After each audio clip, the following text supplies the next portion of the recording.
이번 사연은 친정어머니 병수발 중인데 여행비 보태라는 시댁을 시원하게 참교육해 주었다는 며느님의 사연인데요.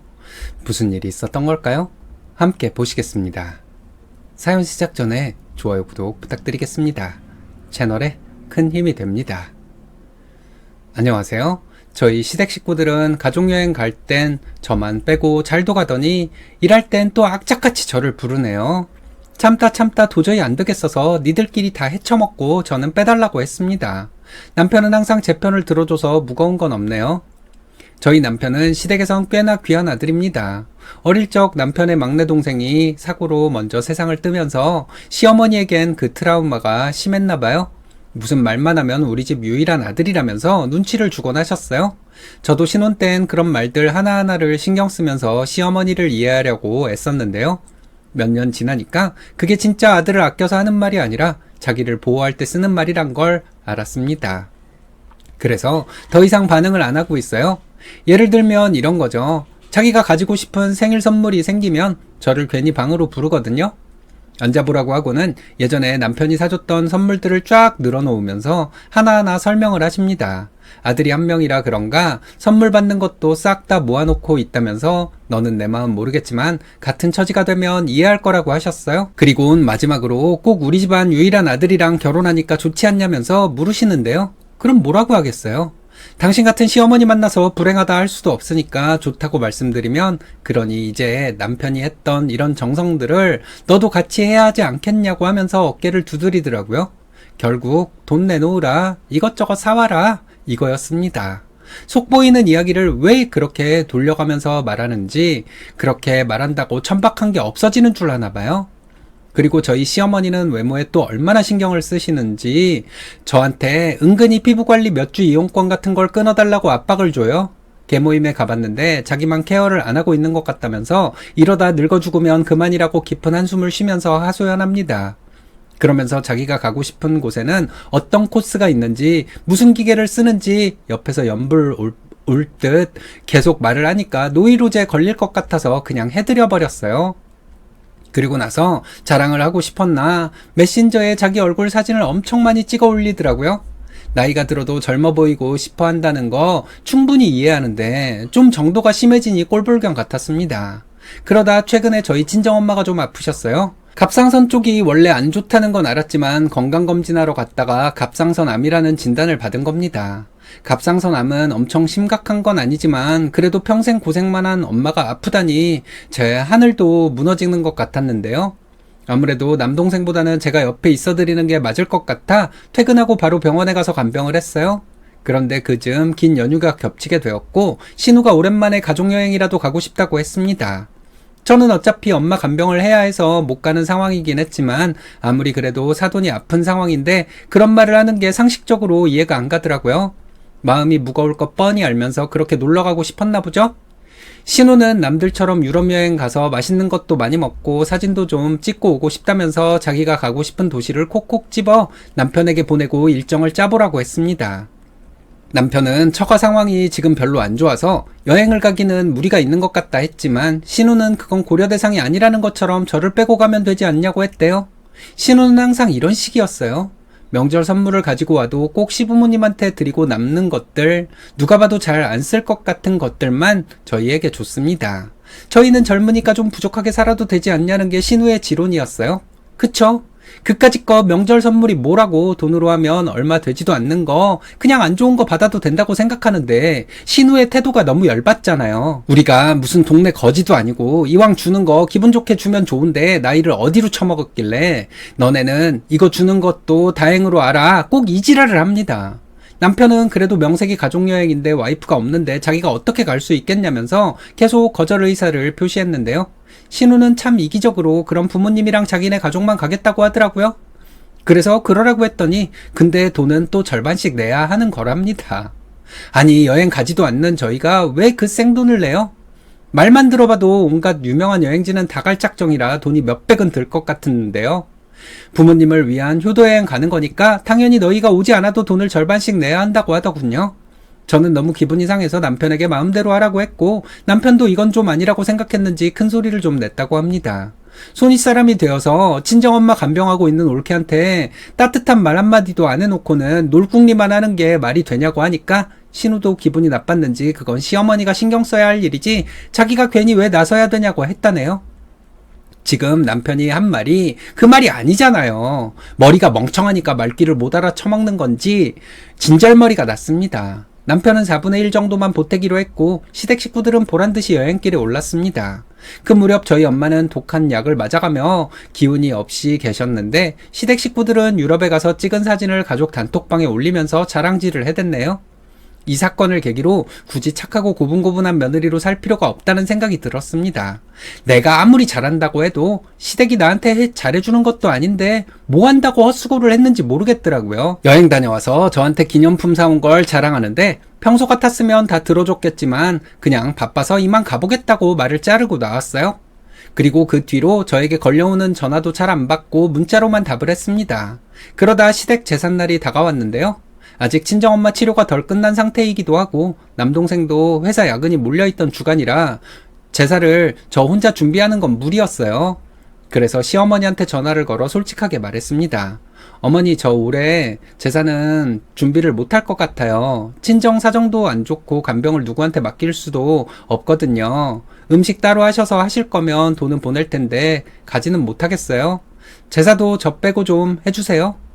이때 이미 감정이 많이 상해 있는 상태였어서 솔직히 말해 좀 싸가지 없이 이야기한 부분이 없지 않아 있습니다. 근데 시댁에서는 언제 제 감정 생각해 준 적 있나요? 어차피 각자 도생이라는 마음으로 눈치 안 보고 말한 건데요. 시어머니도 퉁명스러운 제 말투에 당황했는지 별말 못하고 끊더라고요. 그날 밤 남편을 통해 들어보니 시댁에서 이번 제사를 할지 안 할지 고민을 하는 것 같았습니다. 이유는 안 들어도 뻔한 게 자기들끼리 준비하기는 빡세니까 그런 거예요. 신우가 남편에게 일할 사람이 없는데 제사를 어떻게 지내겠냐고 다음 제사랑 합쳐서 지낼까 생각 중이라고 했답니다. 그 말에 남편은 일할 사람이 왜 없냐, 누나도 있고 엄마도 있는데 둘이 준비하면 되는 거 아니냐고 물었대요.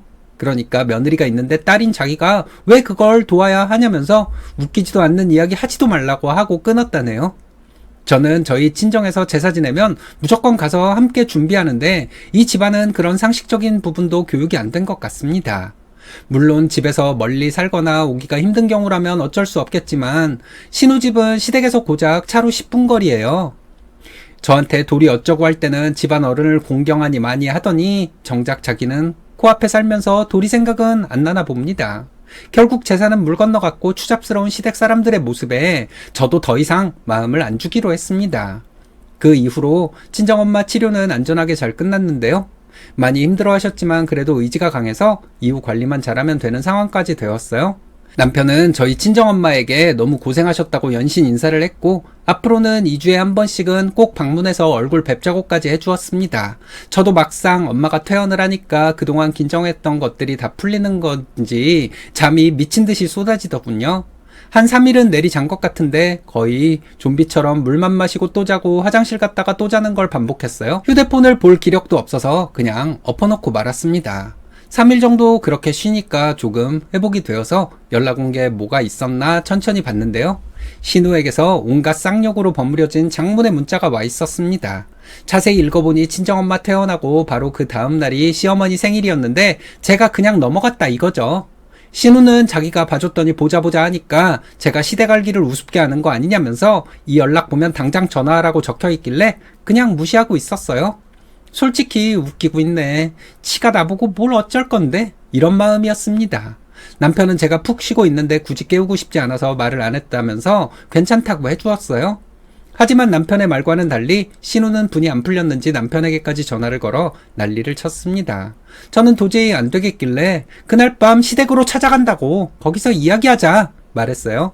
시어머니는 이미 엄청 삐쳐서 방에서 나오지도 않고 신우는 씩씩거리면서 소파에 앉아 있었는데요.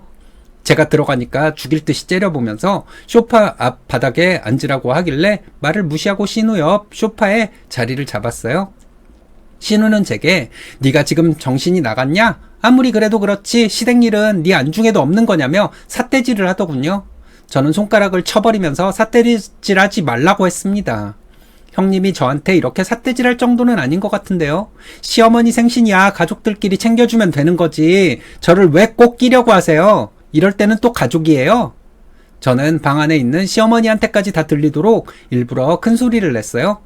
이 집안은 도대체 며느리한테 무슨 억하심정이 있길래 못 잡아먹어서 안달인지 모르겠다. 그렇게 가족이라고 말하고 싶으면 며느리 힘들 때 한 번이라도 들여다봐줘야 하는 건데 어디서 거지 근성만 달고 왔는지 받아먹는 것만 좋아하고 살피는 건 없다고 말했습니다.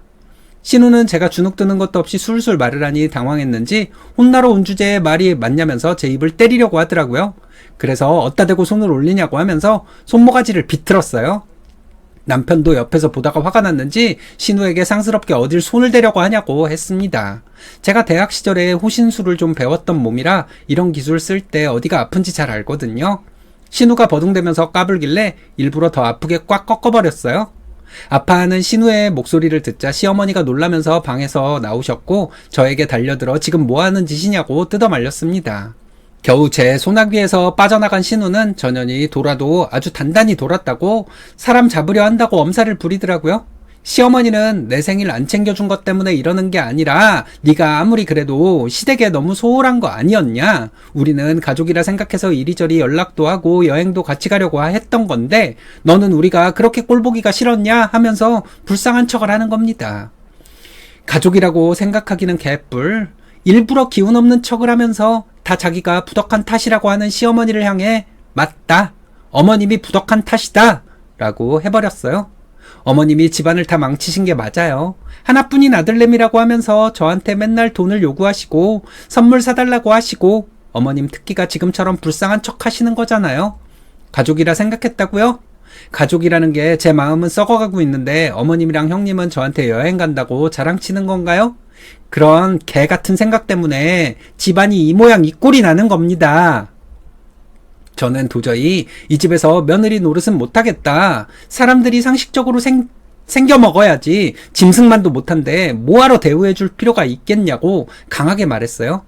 그러자 시어머니는 얼굴이 180도 바뀌더니 그럴 거면 우리 아들 내놓고 네가 그렇게 좋아하는 상식 찾으러 떠나라고 하더군요.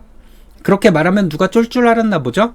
저는 알았다고 거지 같은 절이 싫으니 중이 떠난다고 말하려 했는데 그 순간 남편이 먼저 선수를 쳤습니다. 자기도 이런 집안 귀한 아들내미 하기 싫다고요? 분리할 때만 귀한 아들내미고 결국 돈 내놓으라는 이야기만 하지 않냐고. 제사도 여자가 둘이나 있는데 그냥 지내면 되지. 친정 때문에 힘든 사람을 꼭 갖다가 써야 했냐. 누나도 시댁에서 그러면 좋겠냐 하며 팩트를 알렸습니다. 남편이 말하는 게 너무 시원해서 옆에서 저도 모르게 웃고 있었네요. 시어머니가 누나랑 얘랑 같냐고 말하려고 하니 남편은 뭐가 그렇게 다르냐고 더 따졌습니다. 이제 보니까 우리 집 인간성이 말아먹은 수준이네. 그리고 누나도 엄마 생일은 다른 가족끼리 축하하면 되지. 힘들어 죽겠는데 미역국이라도 끓이라 이 말이야 지금? 미역국에 인간성이랑 정신말이 미역국에 인간성이랑 정신머리까지 말아드셨나? 앞으로 이 사람 부를 생각하지 마요. 미역국 먹고 싶으면 알아서들 끓여 드시고. 남편은 손목을 주물러대고 있는 신우에게 해외여행 갈 때 준 돈까지 싹싹 다 내놓으라고 정 열받으면 파스값은 빼도 된다 약을 올리고는 저랑 같이 시댁을 빠져나왔습니다. 저는 그래도 마음이 불편해서 남편에게 너무 시댁에 함부로 말한 것 같다 미안하다 했는데요. 남편은 자기가 듣기에도 정상이 아닌 사람들인데 시원하게 말 잘했다면서 제 머리를 쓰다듬어 주더군요. 저희는 그날 시원한 생맥에 치킨 한 마리 뜯으면서 속풀이 했습니다. 그 이후로 들어보니 신우가 돈을 안 보내니 남편이 전화해서 빨리 안 내놓으려면 파스값도 안 주겠다고 놀렸다네요. 남편 성격이 좀 집요한 편이라 악착같이 받아낼 것 같긴 한데 신우도 각오해야 할 거예요. 하여튼 저는 이제 거지 같은 시댁 눈치 안 보고 살아서 좋습니다. 앞으로 또 지랄하면 그땐 완전 꼼짝도 못하게 들이받을 겁니다. 결국은 돈이네요. 잘 끊어버리셨습니다. 남편이 내 편인데 뭔들 못하겠어요? 남편이 좀 더 일찍 나섰더라면 좋았겠지만 지금이라도 확실히 노선을 정했으니 마음 편하시겠어요? 저도 비슷한 경험이 있어서 쓰니님의 마음을 알 것 같아요. 이제 시어머니나 신우가 건드리기만 하면 여태까지 당한 것까지 쳐서 갚아줄 거라는 생각이 좀 설레는 마음도 있으시겠네요. 제가 그 마음 알죠.